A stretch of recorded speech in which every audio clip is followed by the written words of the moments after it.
সোরের কি হস দাড়ি রাখি, তারপরে মসজিদ কমিটির সভাপতি, মাদ্রাসা কমিটির সেক্রেটারি, ঈদগাহর অর্থ সম্পাদক হই, হাজি সাজি হজ করতে যায়। ডায়াবেটিসে আক্রান্ত, তাদের কোমরের হাড্ডি ক্ষয়ে গেছে, এই সমস্ত মানুষরা হজ করতে যান। মিনা থেকে জামারাত, যেখানে শয়তানকে পাথর নিক্ষেপ করতে হয়, ওখান থেকে মিনার তাঁবু 2 কিলোমিটারের মতো, 12 বেশি। ওটা হেঁটে আসতে হবে, ওখানে কোনো যানবাহনের সুযোগ নেই। ট্রেন আছে, আপনি 20 লক্ষ মানুষ একসাথে হজ করে ট্রেনে আর কতজন নিতে পারে। এরপরে কাবা শরীফ পর্যন্ত আরও 500 কিলোমিটার হেঁটে যেতে হবে, হেঁটে আসতে হবে। এটা পরিশ্রম। হাজিদেরকে মানসিকভাবে তৈরি করতে হবে যে এটা শারীরিক ইবাদত, আপনাকে মানসিকভাবে তৈরি করতে হবে। যারা হুইল চেয়ার ব্যবহার করেন তাদের হজে যাওয়া উচিত নয়। যাদের করোনারি আর্টারিতে একাধিক স্ট্যান্ট আছে, আমরা রিং বলি, তাদের যাওয়া উচিত নয়। যাদের ডায়ালিসিস করতে হয় তাদের হজে যাওয়া উচিত নয়। কারণ গত বছর আমরা 12 জনের মতো মানুষকে ডায়ালিসিস করেছি। তো তারা কি জানেন না তাদের কিডনির অবস্থা যে খারাপ? তারা কি জানে না তার করোনারি আর্টারির ভিতরে ছবি জমে গেছে? তো এরকম মানুষকে আপনারা যারা প্রশিক্ষক আছেন, দায়িত্বশীলরা আছেন, হাজিদেরকে একথা বুঝিয়ে দিবেন।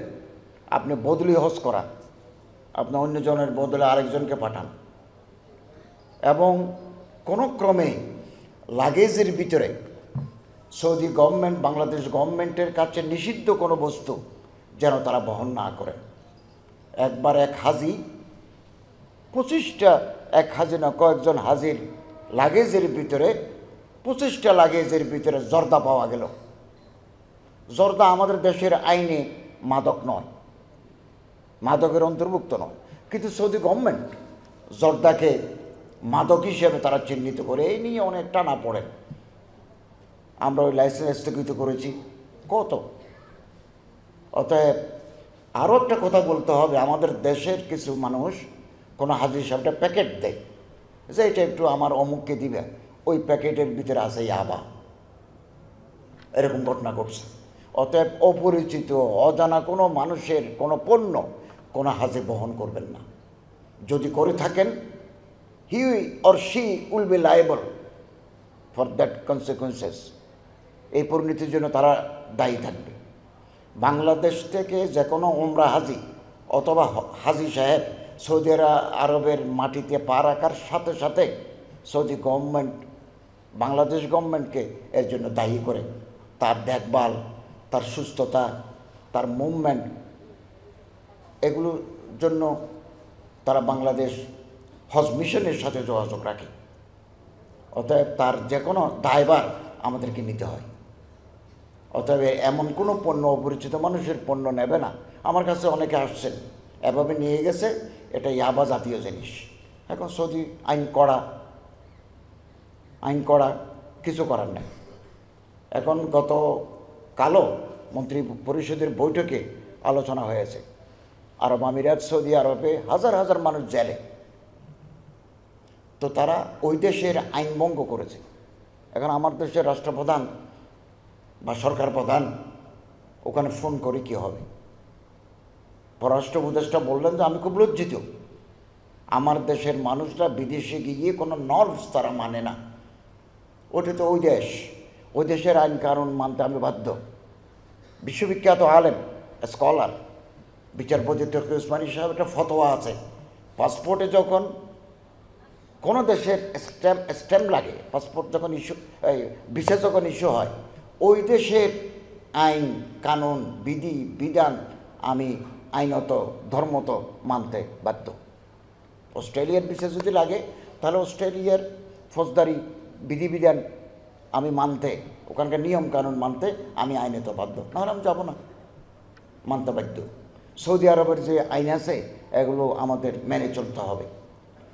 এবং অনেকে হজের আগে এত বেশি উমরা করে, এত বেশি তাওয়াফ করে, তাওয়াফটা তো কঠিন, 7বার তাওয়াফ, 7বার সাই,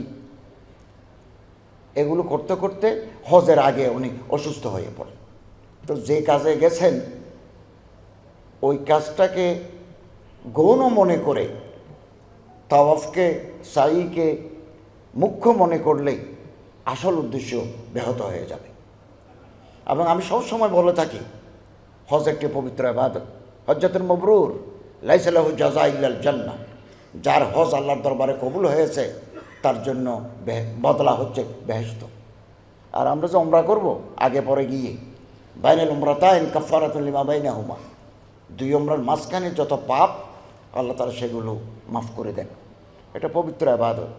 হারাম টাকা দিয়ে অবৈধ অর্থ দিয়ে হজ এবং উমরা আল্লাহর দরবারে কবুল নাই।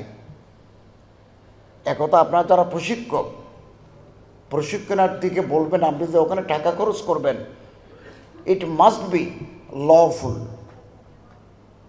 বৈধভাবে অর্জিত টাকা হতে হবে। শরীরে রক্ত আছে 5 লিটার, 5.5 লিটার, 5.5, হাড্ডি গোস্ত আছে 60-70 কেজি। 1 ফোঁটা রক্ত, 1 টুকরা গোস্ত, 1 টুকরা হাড্ডি যদি হারাম, অবৈধ, নাজায়েজ, বাই আনলফুল মিন্স আপনি অর্জন করেন, শরীরের ভিতরে যদি 1 ফোঁটা রক্ত হারাম থাকে, লা ইয়াদখুলুল জান্নাতা জাসাদুন গুযিয়া বিল হারাম, এই শরীর বেহেশত যাবে না। তো কিসের হজ? এবং আমার দেশে যারা চোরা কারবারি, ঘুষখোর, সুদখোর, চাঁদাবাজ, সন্ত্রাসী, এরা একেবারে সপরিবারে হজ করতে যায়। আর আফটার রিটায়ারমেন্ট ছেলে নাতি নিয়ে ওখানে যায়। হোল লাইফটাই হচ্ছে হারামের উপরে। It has become a common phenomena in our society. এগুলো একটা কমন। এবার দাড়ি রাখি, তারপরে মসজিদ কমিটির সভাপতি, মাদ্রাসা কমিটির সেক্রেটারি, ঈদগাহর অর্থ সম্পাদক হই, হাজি সাজি হজ করতে যায়। কনজুল উম্মাল একটা হাদিসের কিতাব, খুব রিলায়েবল অথেন্টিক হাদিসের কিতাব। ওখানে একটা হাদিস আছে, কোনো মানুষ যখন হজে যায় এহরামের কাপড় পরিধান করার পর থেকে বলতে হয় লাব্বাইক আল্লাহুম্মা লাব্বাইক, লাব্বাইক লা শারীকা লাকা লাব্বাইক, ইন্নাল হামদা ওয়ান নি'মাতা লাকা ওয়াল মুলক লা শারীকা লাক। এটা পড়তে হয়। পৃথিবী তোমার, প্রশংসা তোমার, তোমার কোনো শরীক নেই, আমার এই ইবাদত আল্লাহ কবুল করো। এটা পড়তে হয়, আমরা পড়ি। এটা যখন কোনো চোর, কোনো ডাকাত, কোনো ব্যাংক লুটেরা, কোনো প্লান্ডারার যখন সৌদি আরবে গিয়ে কোনো হাজি এহরামের কাপড় পরে যখন বলেন লাব্বাইক আল্লাহুম্মা লাব্বাইক, ক্বালা মালাকুন ফিস সামা, আসমানে যত ফেরেশতা আছে, জেদ্দার আসমানে, মক্কার আসমানে, তারা বলেন লা লাব্বাইক লা সাদাইক, হে চোর, হে ডাকাত, হে লুটেরা, তোমার জন্য কোনো সুসংবাদ নাই, তোমার হাজিরা কবুল নাই, হজ্জুকা মরদুদুন আলাইক, আল্লাহ তোমার হজ তোমারে ফেরত দিয়েছেন, তোমার হজ তোমারে ফেরত। চোরের কি হজ?